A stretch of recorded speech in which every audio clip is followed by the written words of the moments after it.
본문의 생명의 말씀 마태복음 16장 13절부터 20절까지 함께 말씀 나누겠습니다. 한 절씩 교독하고 마지막 20절은 합독하시겠습니다. 제가 먼저 읽겠습니다. 예수께서 빌립보 가이사랴 지방에 이르러 제자들에게 물어 이르시되 사람들이 인자를 누구라 하느냐.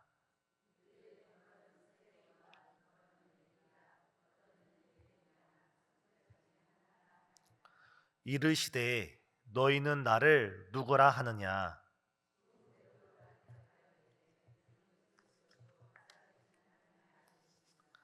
예수께서 대답하여 이르시되 바요나 시몬아 내가 복이 있도다.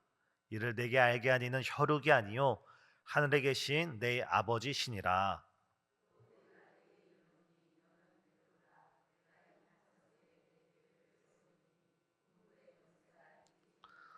내가 천국 열쇠를 내게 주리니 내가 땅에서 무엇이든지 매면 하늘에서도 매일 것이요 내가 땅에서 무엇이든지 풀면 하늘에서도 풀리리라 하시고 이에 제자들에게 경고하사 자기가 그리스도인 것을 아무에게도 이르지 말라 하시니라.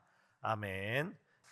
예전에 제가 학생 때 정말 아주 가끔씩 수요 예배를 나가면, 또한 목사님들의 설교에 우스갯소리입니다.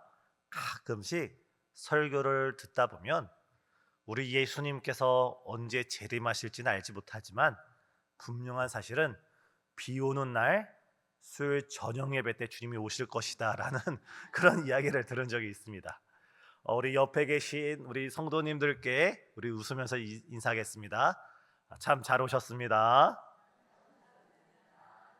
우리는 예수님이 이 시간 오셔도 우리는 자신감 있게 깨어있는 하나님의 자녀인 줄 믿습니다. 어떻게 보면 수요일 날 가운데 또 저녁 예배 가운데 무엇보다 비 내리는 이 시간 가운데 이 여러 가지 우리가 주님께 나오기까지 여러 장애물이 있었을 테고 우리 마음에 갈등과 여러 유혹이 있었을 텐데 이 자리를 우리가 걸어 나온 것 그것 자체가 바로 하나님의 은혜이고 하나님의 큰 축복임을 믿습니다. 요즘 제가 읽고 있는 책 중에 감사를 주제로 하는 책이 있습니다. 그 가운데 제가 이번 한 주 참 의미 있게 제게 좀 의미 있게 다가와서 잠시 나누면서 오늘 본문으로 들어가고자 합니다. 오늘 어느 시골 교회 목사님께서 정말 시골 교회를 열심히 목회하고 있었습니다. 근데 그 교회 목사님은 평상시 강아지, 개를 싫어했고 멀리했는데 어느 날 시골에서 어느 성도님이 새끼 강아지를 하나 가져다 준 겁니다. 성도님이 가져다 주었고 그래도 없는 것보단 있는 게 낫겠다 싶어서 교회 마당에서 키우기 시작했는데 이 강아지가 어느덧 커서 정말 어미 개가 되었고 새끼를 뵙고 출산을 했습니다. 그러던 어느 날 밤 저녁 늦은 시간에 이 목사님이 설교를 준비하려고 새벽기도 설교를 준비하려고 이제 서재실에 딱 앉아 있는데 그 개가 시름시름 앓는 소리, 시름시름 짖는 소리가 아니라 낑낑대는 소리가 들려가지고 놀라서 나가 봤더니 이 개가 계속 이유를 알 수 없이 낑낑대고 있다는 겁니다.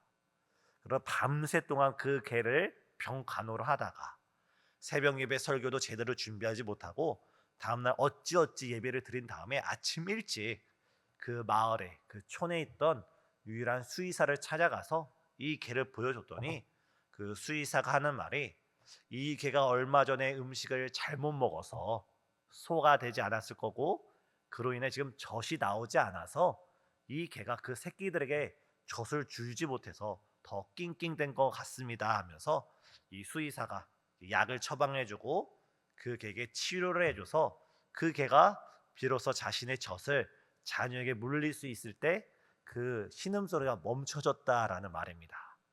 그 말 가운데 이 목사님의 그 감동, 교훈이 더 의미가 있어졌습니다. 무엇이냐면 평상시는 매일같이 새벽 예배 드리는 것이 그저 새벽 예배 드리는 것이다 라고 생각했는데 하룻밤 그 보게도 있지 않는 개를 병간호하면서 밤새도록 고생한 그 경험을 해보니까 그런 경험 없이 평안하게 새벽 예배를 하루 드릴 수 있다는 그것 자체가 정말 하나님의 큰 은혜였고 감사였다고 고백하는 글귀를 보았습니다. 사랑하는 성도님, 우리가 복권에 당첨되고 우리 자녀가 명문대에 합격해야지만 감사하는 것이 아니라 우리 삶에 일상에 반복되는 이 삶 자체가, 오늘 이 수요 예배가 우리가 무난하게 주 앞에 나와서 예배 드릴 수 있는 이것 자체가 이미 하나님의 큰 은혜이고 축복임을 믿는 저와 우리 성도님 되시길 간절히 소망합니다. 행복은 저 멀리 있는 것이 아니라 우리가 무엇을 소유하고 어떤 자리에 올라가고 무엇을 성취해야지만 행복이 있는 것이 아니라 이미 하나님께서 우리에게 베풀어 주신 것을 우리가 깨닫고 작은 것에 감사할 수 있는 사람이 바로 진정한 행복한 사람인 줄 믿습니다. 이런 명언이 있지 않습니까? 불평과 원망을 하는 사람은 불행하게 되고 감사를 할 수 있는 사람은 행복해진다. 오늘 예배 가운데, 정말 오늘 이번 남은 한 주 가운데 행복한 삶을 사는 저 우리 성도님 되시길 간절히 소망합니다. 오늘 본문에서 예수님께서는 가이사라 빌립보라는 지역에 방문하십니다. 우리 예수님께서 탄생할 때 예수님을 죽이고자 했던 왕의 이름이 헤롯 대왕입니다. 이 헤롯 대왕에게는 4명의 아들이 있었고 헤롯 대왕이 죽으면서 자신이 다스리고 있는 그 영지를 그 4아들에게 분배해 줬습니다. 그 중에 한 아들의 이름이 빌립이라는 아들이었는데 이 아들은 물론 다른 아들도 마찬가지지만 그 마음에 욕심이 있었습니다. 이 마음에 야망이 있었습니다. 그 야망은 무엇이냐면 자신의 아버지는 헤롯 대왕으로서 온 이스라엘을 다스렸는데 자신은 그분의 4분의 1밖에 다스리지 못하니까 이 아들이 갖는 욕심이 다른 형제들이 다스리고 있는 그 지역도 내가 다스리고 싶다라는 이런 욕심이 기저에 깔려서 생각해낸 꾀가 무엇이냐면 자신이 다스리는 그 영지 가운데 가장 좋은 지역을 선택해서 거기서 큰 신전을 짓습니다. 정말 오늘날로 우리나라로 따지면 롯데타워 이상 가는 정말 큰 건물을 으리으리하게 지은 다음에 그 건물의 이름, 그 건물의 지역을 가이사랴, 이 당시는 로마가 세계 최강대국이었는데 그 로마의 황제 호칭 카이사르, 호칭을 따서 가이사랴, 그리고 자신의 이름 빌립을 따서 빌립 하면서 그 지역을 가이사라 빌립보라 부르면서 이것은 내가 황제에게 드리는 도시이다, 황제에게 드리는 그런 지역이다라면서 이렇게 큰 신전을 짓게 됩니다. 다시 말해 이 빌립이란 사람은 황제에게 잘 보여서 자신이 보다 더 출세하고 자신의 욕심을 이루려고 큰 신전을 짓고 가이사라 빌립보라고 지명을 하게 된 겁니다. 사랑하는 성도님, 오늘 우리는 우리나라 입장으로서 가져올 때 우리는 대통령에게 잘 보여야 되는 사람이 아니라 어느 직장의 높은 사람에게 잘 보여야 되는 것이 아니라 우리는 오직 하나님께 기쁨이 되며 하나님의 자랑이 되며 하나님의 사랑을 받는 우리 모든 성도님 되시길 간절히 소망합니다. 물론 사회에서도 우리가 인정을 받아야 되고 사회에서도 우리가 존중을 받아야 되지만 우리는 다른 사람의 기쁨이 아니라 하나님의 기쁨이 되며 또한 우리가 하나님을 기뻐할 때에 바로 우리 삶을 통해서 주님께서는 우리 삶을 통해서 주의 크신 은혜를 이 세상 가운데 나타내 주실 줄 믿습니다.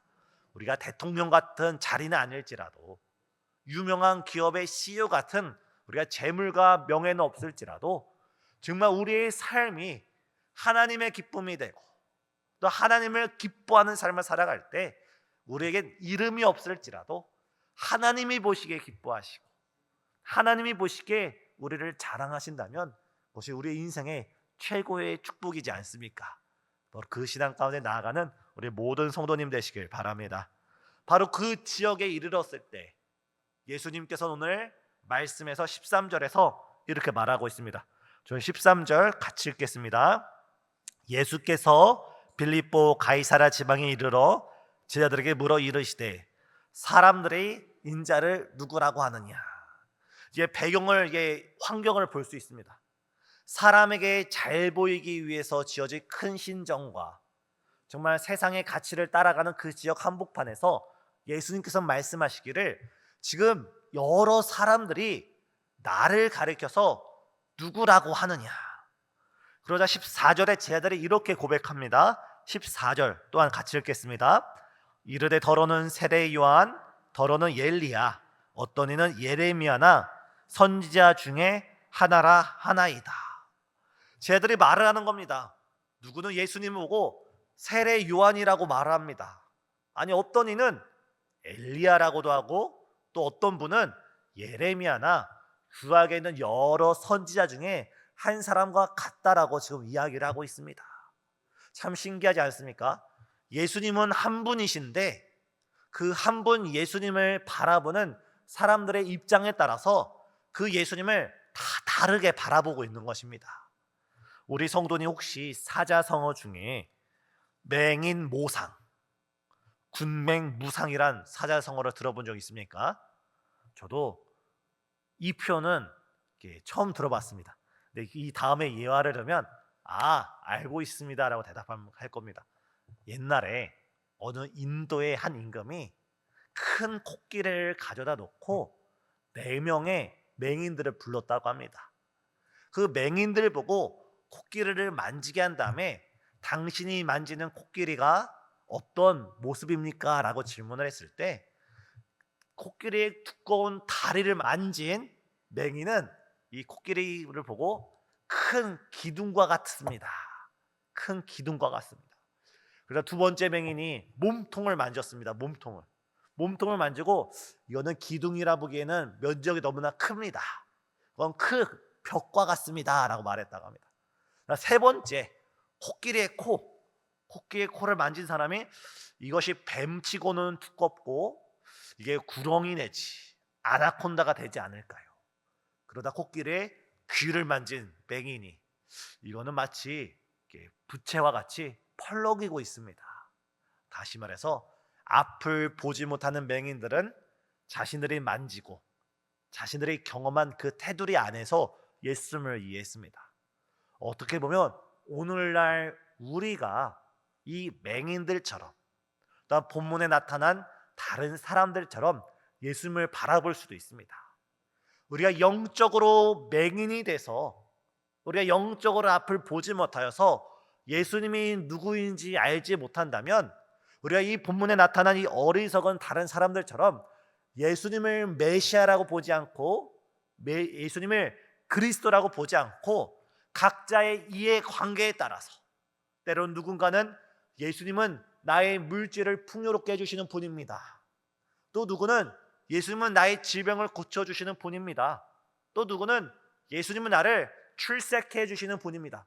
물론 예수님 안에는 그런 은혜도 있지만 예수님에 대해서 정확하게 알지 못하고 오히려 자신들이 가진 그 욕망과 욕심으로 예수님을 바라보는 그런 어리석음을 볼 수 있습니다.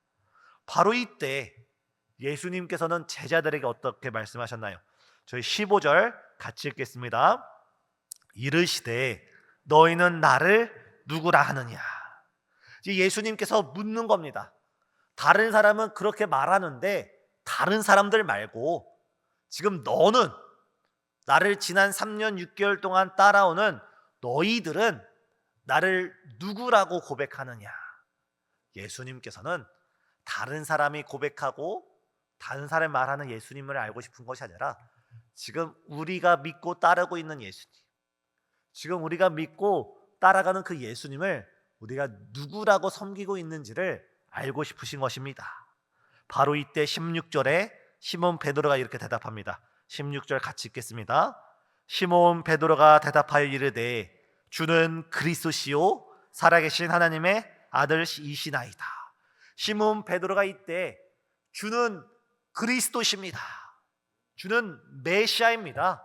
주는 하나님께서 약속하신 우리의 구원자이십니다. 그러면서 하반절에 살아계신 하나님의 아들이시나이다. 지금도 살아 역사하시는 하나님이십니다라고 지금 베드로가 고백하는 겁니다. 이때 예수님께서 17절에 어떻게 말씀하십니까? 17절 같이 읽겠습니다. 예수께서 대답하여 이르시되 바요나 시므나 내가 복이 있도다. 이를 내게 알게 하니는 혈육이 아니요 하늘에 계신 내 아버지 신이라. 지금 예수님께서 베드로에게 어떻게 말씀하고 있습니까?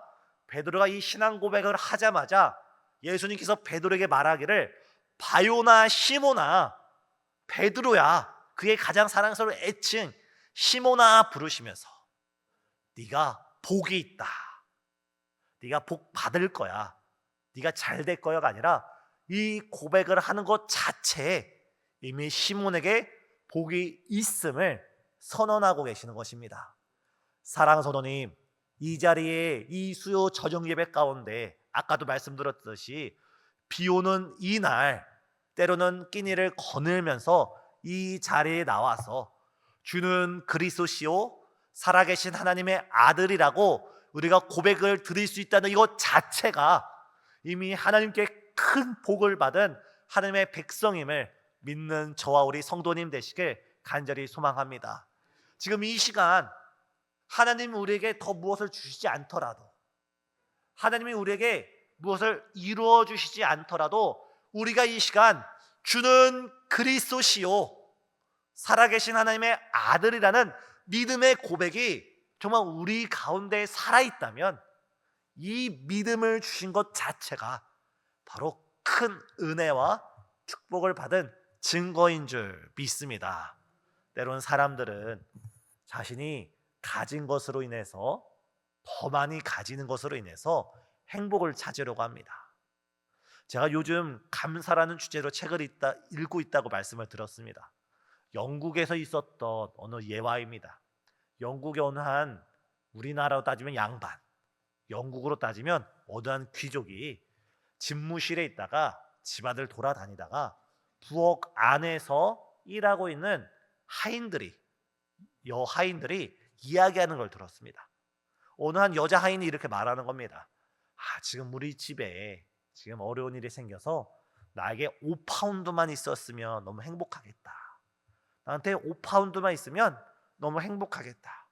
이 소식을 귀족이 들은 겁니다. 양반이 들은 겁니다.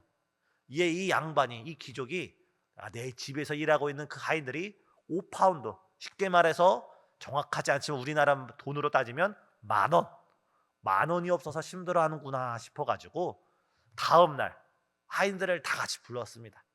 그리고 하는 말이, 어제 주방 앞을 지나가다가 5파운드만 있으면 행복하겠다는 말을 들어서 지금 내가 너희들에게 다 5파운드씩 준다 하면서 돈 10,000원씩, 물론 그때 5파운드와 지금의 5파운드, 그때 10,000원과 지금의 10,000원은 다를 줄 압니다. 5파운드씩 딱 주고 이 주인은 이제 하인들이 행복하겠지 하고 문을 닫고 나왔습니다. 문을 닫고 멋있게 서재로 들어간 것이 아니라 주방 문에 귀를 탁 댔습니다. 그랬더니 어떤 말을 했다고 합니까? 어제 5파운드가 아니라 10파운드를 달라고 할걸. 사랑하는 성도님, 우리가 소유를 통해 행복을 하려고 한다면 맨 처음에는 10,000원이 있으면 행복하겠지, 그 다음에 10만 원이 있으면 행복하겠지, 그 다음에 100만 원이 있으면 행복하겠지라고 말하지만 인간의 욕심은 끝이 없어서 소유로서 우리는 행복을 누릴 수가 없습니다. 오직 우리는 예수님을 소유함으로써 예수님 한 분으로 행복을 누리시는 저와 우리 성도님 되시길 간절히 소망합니다. 우리 하박국 선지자가 우리에게 어떻게 말씀을 가르쳐주고 있습니까?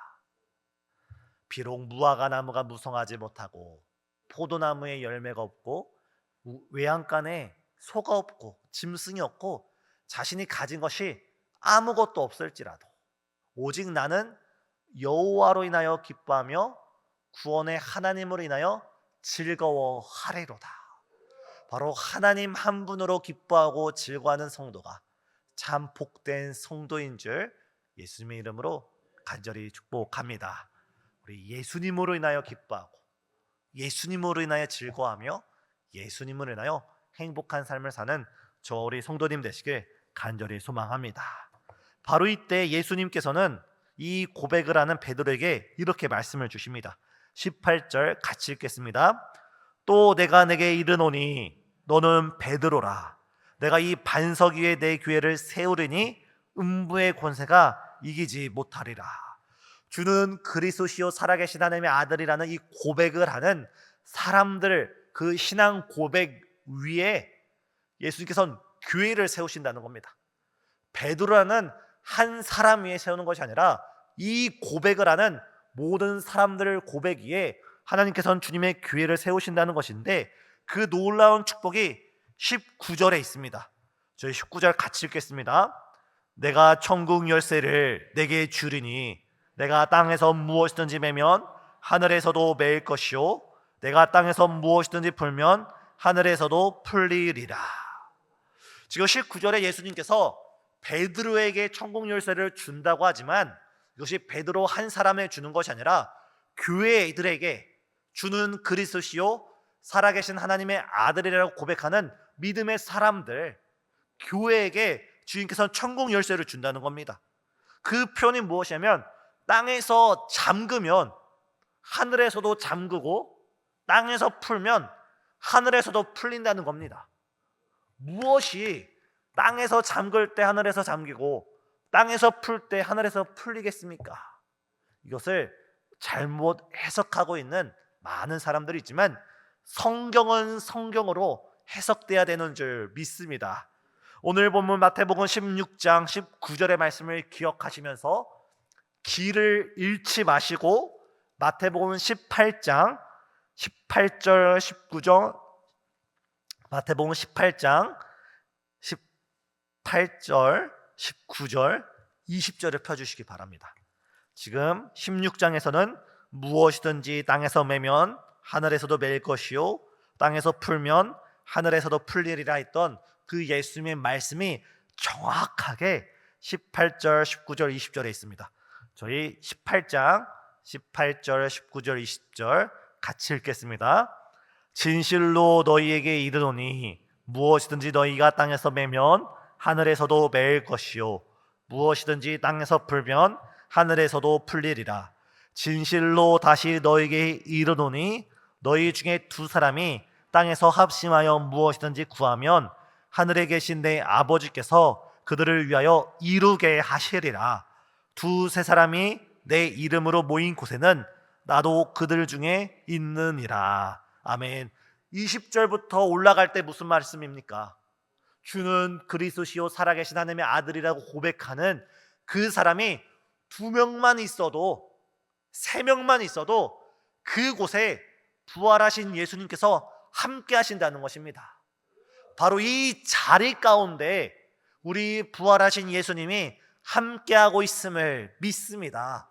우리 눈에는 보이지 않고 우리 귀에는 들리지 않고 우리가 체험적으로 느껴지지 않을지라도 말씀을 믿고 볼 때 바로 이 예배당 자리에 우리 예수님께서 우리와 함께함을 믿음으로 고백하시길 바랍니다.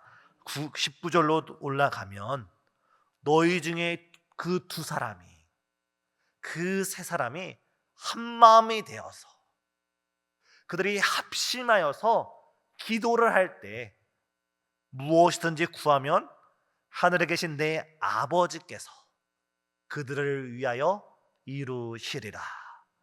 사랑하는 성도님, 하나님이 우리에게 주신 최고의 축복, 하나님이 주신 최고의 은혜는 우리가 하나님의 자녀가 돼서 우리가 하나님의 보좌 앞에 믿음으로 담대히 들어가서 우리에게 허물이 많을지라도 우리에게 부족함이 많을지라도 우리에게 상처가 많을지라도 주님은 있는 그대로의 우리를 끌어안으시고 우리의 눈물을 닦아주시고 우리의 구하는 기도에 귀를 기울이시면서 우리가 기도하는 그 기도 제목을 들어주시고 응답하시고 우리를 위하여 이루어 주시는 분이 바로 우리 하나님이심을 믿습니다. 이때 18절 너희가 무엇이든지 땅에서 매면 하늘에서도 매일 것이요 무엇이든 땅에서 풀면 하늘에서도 풀리리라 라는 이 말씀은 바로 하나님이 우리에게 기도의 특권, 나를 위해서 기도하고 사랑하는 가족들을 위해서 기도하고 사랑하는 이웃들을 위해서 기도할 수 있는 놀라운 축복을 주셨다는 그런 언약입니다. 앞으로 수예배를 이끌어감에 있어서 앞으로는 이 수예배 시간에 말씀도 나누지만 오늘처럼 말씀을 길게 가는 것이 아니라 더 뒤에 더 기도 시간을 풍성하게 가져서 정말 하나님께서 꿈꾸시는 교회, 정말 기도하는 교회, 기도가 살아있는 교회가 우리 교회가 되길 간절히 소망합니다. 지금 이 자리에 나오실 때 우리 성도님 삶이 다 다양합니다. 연령대도 다양하고 또한 지난 한 주간 삶도 다양하고 앞으로 살아갈 삶도 다 다양합니다. 또한 문제의 크기도 다르고 또한 가지고 나온 여러 기도 제목이 다 다르지만 우리 주님께서는 우리를 정확하게 아시고 우리가 기도하고 부르짖을 때 주님께서 우리의 마음을 위로하시며 새 소망을 가지게 하시고 부활의 기쁨을 누리게 하여 주실 줄 믿습니다. 이 시간 기도하시겠습니다. 사랑과 은혜가 충만하신 하나님, 주는 그리스도시요 살아계신 하나님의 아들이시나이다. 우리가 지적으로 뛰어나서 우리가 사회적으로 성공해서 이 진리를 알고 있는 것이 아니라 오직 하나님의 일방적인 은혜로 우리가 주의 자녀가 되었음을 고백합니다. 우리를 자녀로 부르시고 우리를 자녀로 세우시고 우리를 주를 믿는 백성으로 기도의 자리로 인도해 주심을 감사드립니다. 주님, 이 시간 우리가 믿음으로 주 앞에 나가오니 주 앞에 부르짖는 모든 기도의 제목들마다 주께서 이루어 주시고 위로하여 주시고 감싸 주시고 안아 주시며 성령의 충만함으로 새롭게 변화시켜 주시옵소서. 예수님의 이름으로 기도드리옵나이다. 아멘.